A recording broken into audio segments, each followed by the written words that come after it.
Washington, AP. Minutes after media outlets identified the gunman who killed 7 people in West Texas, a Twitter account that appears to have been computer-generated began spreading baseless information linking the shooter. Democratic presidential candidate Beto O'Rourke. The Odessa shooter's name is Seth Eder, a Democrat socialist who had a Beto sticker on his truck, said the Post, which also appeared on Facebook. No such sticker was found on either of the vehicles, one a stolen mail truck, that Eder used during his rampage, according to SGT. Oscar Villarreal, a Texas Department of Public Safety spokesman.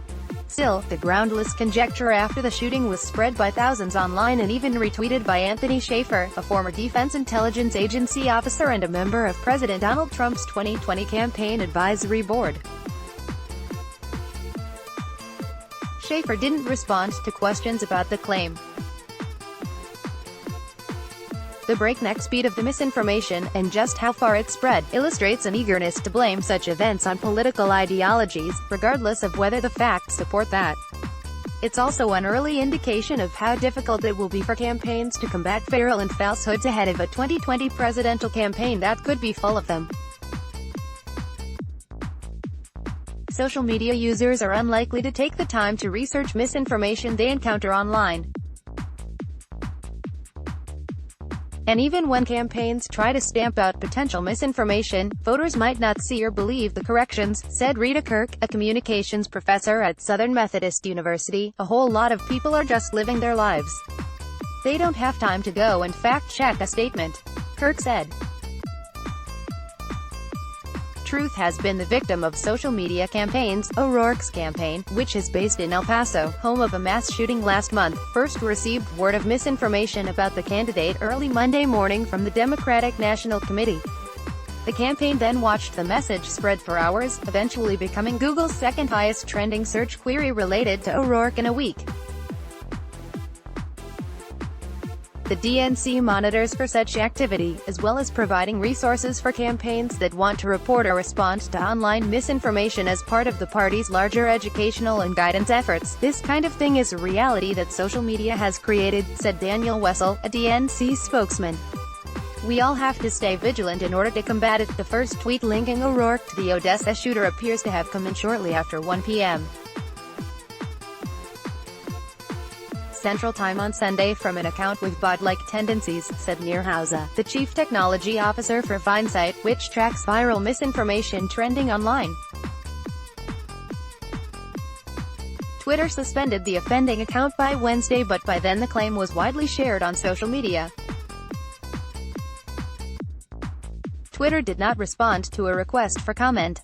Schaefer was among those who retweeted it, adding, "It sounds again like the system failed." Seth Eder had a criminal record and was a Beto O'Rourke supporter. This supports my belief that progressives should be prohibited from owning or having access to weapons. They clearly cannot be trusted with this responsibility. In the days since the shooting, the claim has continued to morph into new status updates and posts on social media. Some Facebook users posted a picture of a white truck with a Beto 2020 sticker on the back window, saying it belonged to Eder. The image actually came from an online retailer who sells campaign decals. Its owner, Stacy Pyle, said via email that the photo originated from her Etsy store website. But she said she did not sell any version of that decal and had no clue the image was being used to spread misinformation. Unproven statements that the shooter was a registered Democrat also spread quickly on social media hours after the rampage. Texas voting records list the 36-year-old Eder registered as an unaffiliated voter in 2012, his most recent record.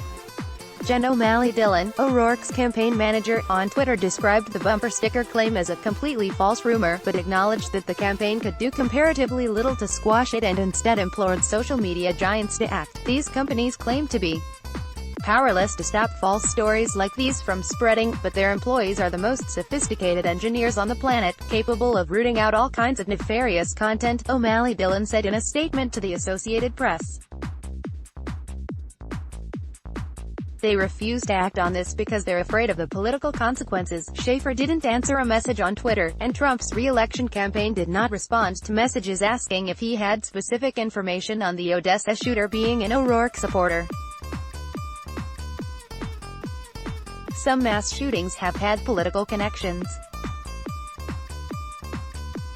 For example, police say the shooter suspected of killing 22 people at an El Paso Walmart confessed to targeting people of Mexican descent and is believed to have written an anti-Hispanic rant before gunning down mostly Latino shoppers.